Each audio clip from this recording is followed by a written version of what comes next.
if the Riot casters were to receive day rates that are far exceeding their normal broadcast day rates, which they would, then that would create problems for Riot. And to be fair to Riot, they don't force their casters to go to ESL events.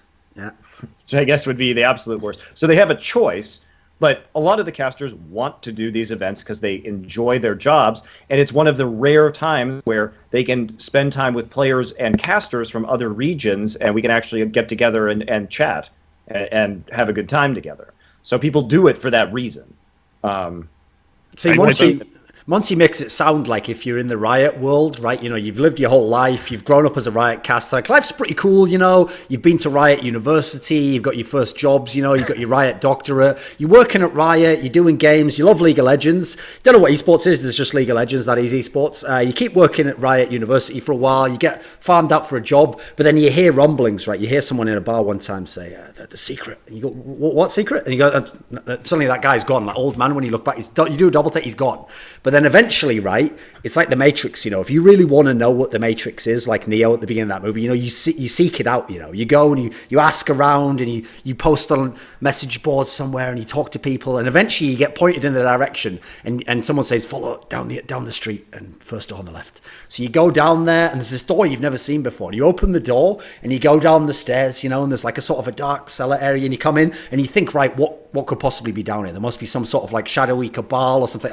And when you get down there, right, there's nothing. It's just a dead end. But then you look and there's this tiny little area, right, with like a little like a copper thing covering a hole. And when you pull you look around, you make sure no one's looking. The Riot guards, there's no one there. Riot Light is off duty tonight. You open the little copper thing and just scrawled in like a really crude text is just the word day rate.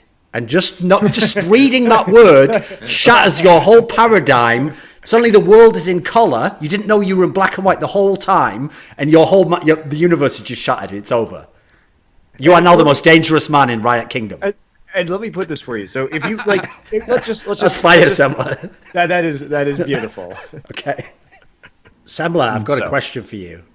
Would you like it if Room on Fire was a studio and you got to decide, events came to you, marketed with you did the development side of things, whatever, in terms of how the studio worked, all this, would you like that to exist in CSGO? If I wanted to make money, yes. Okay, I'm talking about a world where you're not just trying to fuck all of us. Like, can you conceive of like that sci-fi world for a second? It's not like a Black Mirror episode. Imagine that world. Like, I don't know. Okay, come on. I think one reason as well that I really like that I keep coming back to Counter-Strike. I really like the fact that I don't know if this is necessarily true in any other game. I guess maybe in Overwatch, just because it seems to be like, you know, I don't want to say dying, but it seems to be drifting in a negative fashion. We'll say, I guess. But Counter-Strike seems to be almost a game. dead, bro. It's the way he said that as well. It's not that it's dying, it's just negatively living. And here's why that's a good thing. That needs to become a meme, by the way. Like, Anders brought that back. That's legit. I like that. I listened to your interview, Duncan, with Dominator that you put out yesterday or 2 days ago, whatever it was.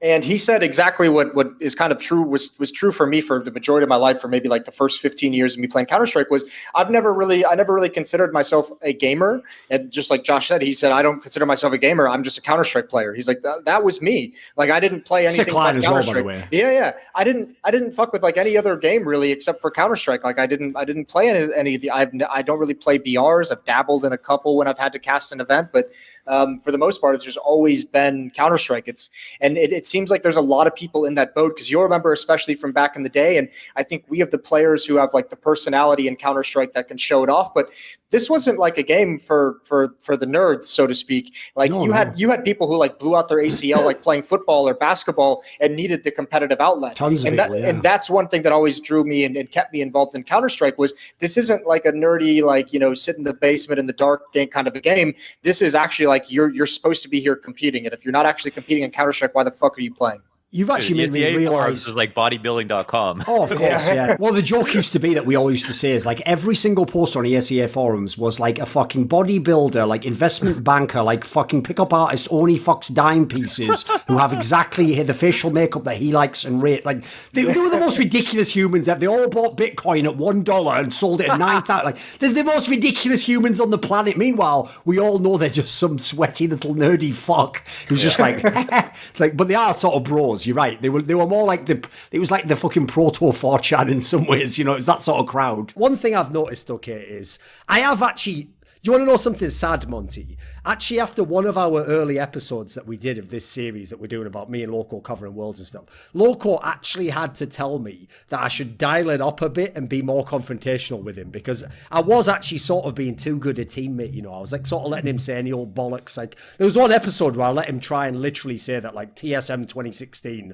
was the best Western team to ever attend a world championship, and I actually let him like say all his points, you know, without what the like, fuck like, is I know wrong with you? without now I did completely disagree with him on all points and say that he was wrong, but I didn't mock him. That's the problem, okay? I didn't deride his whole philosophy. But you know the thing I've realised, Monty, is if we're going to bring the old gang back together, we've got to get the old dynamic back together. So that means I've got to sort of assume my old personality. We've got to go back in time and summon the Thorin of 2014. So here's how can we summon the logo of 2014 where he just chain smokes. He just like chain smokes at his desk. You know what? I can feel what it's like to be maligned. You're just a man trying to get your words out there to the people without that middleman. You're just trying to get it out there, and people take what you say wrong. They try and say it's bad or it's racist or you're aligned with the alt-right, and none of these things are true. Sometimes you're just a guy trying to make everything great again. Trying to make Today I content learned great again. Donald Trump fucked up Pepe. Today I learned. He did actually, yeah. That's probably the worst thing he did. Trump. He fucked up Pepe for all of us. That used to be, if there's one thing I knew, Loco, because the good thing about Pepe's was the sheer variety of Pepe's. I mean, Pepe's are the spice of life. Like, you used to have every single team version when they'd be in a hoodie, smoking that cigarette, drinking the They have one of me. There is like a Monty Pepe. Like, it's the shit. Those used to be the shit. Now we have to go with some other thing like Groiper or something. That's not as cool. No one even knows that. I don't even know what that is. Exactly. No world politicians even use that one. So we haven't even been bigged up by any presidents of the United States or anything. By the way, that alone is one thing that is worth it. Like the surrealness of the fact that like a president of the United States did use Pepe on Twitter. That is amazing. I can't lie. Wait a minute. Just before we go on. What? Speaking of beating Samsung, has someone beaten out of you saying Samsung or whatever it was that you said before? Because first of all, I already picked up on this earlier when you said Longzhu. Why would someone who lives in Korea ever say Longzhu when it'd be Longzhu? And we all know they can't say the letter Z. So what is going on right now, Ellis? I need to know what's happened to you. Did you die at LCK and you're like a clone or something, or being replaced like Paul McCartney in the Beatles and I Am the Walrus? What's going on right now? Transferred back to NA. Yeah, what's going on right now, LS? Come on. You and friends, open up. I had to be conscious of how I was saying it during the cast. Okay. That's literally it. There never was a cast. I know, exactly. The internal Tempo Storm casts. Yeah, if indeed Tempo Storm's still a thing right. at the time of this being Worlds 2016. Yes, Worlds 2016. Okay, but they broke you? Yeah. Man alive. I never thought I'd see no the more day. Samsung. Never thought I'd see the day.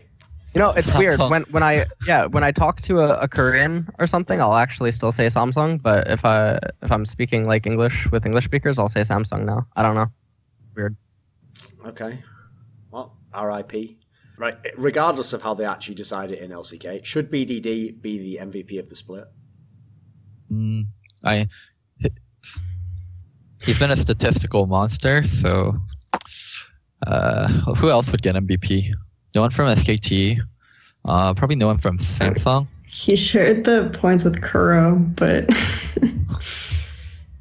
yeah. It makes way too much sense to just give it to him. I can't think of anyone else where I'd be like, this player was a standout. I mean, Khan was a standout. I mean, he came in against Mar and Smeb and everyone else, and he lit everyone up against everyone's expectations. I was the only person talking about Khan in December. But the guy is a fucking... Them Jarvan Jace, though. I mean, he had a lot of he's a problems in LSPL, but we'll see. I think that It's a okay, lot of Les. it. I appreciate you, mate. Yeah. No, I mean, fine. I mean, he's Good job, but I think he's probably the like. Come on, you ready to say some ridiculous shit? He's probably the best top Yeah, player in the I'm ready whole for world. this. Yeah, he Come probably on. is. There we go. Like He's probably the best in what? terms Top player in the world. mechanical. Yeah. Right. Okay. mechanical. So yes, Mhm. mechanical. Okay. But I don't know why that statement like gets scoffed at or something. Like there is a clear difference between how a player controls the avatar and the champion. I said this about Crowned at Worlds, and people wanted to say no. Like you don't just determine someone by their damage per minute, kill participation, Sure. and everything. If someone well, can obviously clearly team control factors play into that, sure. team factors and like other stuff that can indirectly affect it. But watching how someone controls the fucking champion, he's better than Smeb, he's better than Marin. Like I don't give a shit if you can't see that is the reality of the situation. If you watch him control his champion. Like, I actually think this is where Counter-Strike can't go much farther than it has now. I think we've done an amazing job getting like a broadcast product. And I think I'm amazed by the way so many people play the game. I'm amazed when we hit those viewer peaks because I don't really player peaks, by the way, because I don't really get actually what the average player gets from playing the game. I think watching Counter-Strike's pretty disconnected from playing the game. You don't have to play it at all to have the same enjoyment, in my opinion. I'm so sad because the example you just had for matchmaking, I have the same thing in level 10 face it, right? So it goes really high up. Goes really high up, but I'm just going in a place and then I see these two guys behind me waiting. I'm like, what about long? He's got to be behind us. So yeah, my other joke always used to be, it's like whenever you play those games, it's like their character just has a slower like movement speed because coming out of spawn, you always seem to overtake a maniac. It's weird. They're getting caught on boxes. I'm the better shoes. It's weird. I don't know why. I'm like a speedrunner, mate. I can always get to the fucking choke point fast somehow. It's amazing, isn't it? My God. I agree. This is why I can understand really to separate very strictly casual and competitive, fine, because I don't think the same rules apply, which is why I think the short games are cool, like these 9 rounds, whatever. You're casual, want to have some fun. Let's go, just do a short game. Who wants to play 50 minutes of Dust 2 or Nuke when no one knows the position and wants to play? Because you won't have fun. Sure, individually you can carry if you're really good, and that I guess that's the difference between a MOBA and Counter-Strike, is that if someone is feeding bottom lane, that's it. You might not win the game. You can carry in Counter-Strike, but the tactical threshold is really high, and a lot of people don't have it. So I actually struggle to see how they have the fun, and I'm amazed that they have fun when they do it, because I don't even know. Even myself, I go crazy sometimes. I stream in the morning, I go crazy because the threshold is not met, and it turns into an absolute clusterfuck. Yeah. And I will say as well, by the way, you know, when I said like in 5-a-side, you also need like to have a proper stack. Otherwise it's not fun. I will say as well, it's not even like it's that much fun even when you play on the third party apps. Like, mate, you don't know how many times I've played at like 2:30 a.m. Maniac, and I would have like active pros. I would have like NBK or like fucking JW or someone like that would be on my team. And even they're getting farmed by the fucking vampires that just live and play 8 hours from 11 p.m. until 7 a.m. Or like, you know, those fuckers, like those, people think we're joking. Those people are like better than Zero. Like, they're unbelievable. They're like, listen, let's be real. It is because they are just knowing that no one good plays at 3 a.m. So they are just benefiting from that factor. But these people, you would never seen Ferrari peaks at these motherfuckers. I know. Pull off. They know every corner. But it's if they don't wall hack, they actually just study the game. Like, it makes no sense for face it. Like, why would you be studying the game? Like, you know, because what's bad is you're not a pro. You're nowhere near a pro. But you're wasting my time as though I'm actually playing against Gambit now, and I'm trying to have fun. I'm trying to go like, it's my Mac 10. And then they're like covering all angles with like flash assists, like get the fuck out of my face. So I've been pleasantly surprised during the time I've had my Patreon and my Patreon community, the Skrilluminati, by both the financial support they've provided and the moral support. And so this video was kindly supported and made possible by Starlust, Theo Buenzli, Ahmed Hadjou, Matt Pugnatio Rajcula, Tooorin, Jensen Goh, Animosity, Tobias Bernasconi, Bot Pounder 420, Yurka 86, Tosh, and as always, you know it, a special thanks goes out to my main man, Jerky's Minion. Would you like to ask a question in one of those AMAs where I tend to go pretty in depth? Sometimes they even spin out into their own videos. Do you want teasers to find out who the upcoming guests are for the myriad of interviews that I do across esports? Maybe you want to suggest a topic or a guest? We have a channel on my Discord where you can do that if you're at the right tier. And of course, you could potentially take part in one of those lengthy esports discussions with me about whatever is on your mind in the scene. Well, if any of those perks sound tantalizing, put your money where your mouth is and join the Skrilluminati today via the Patreon link in the description box below.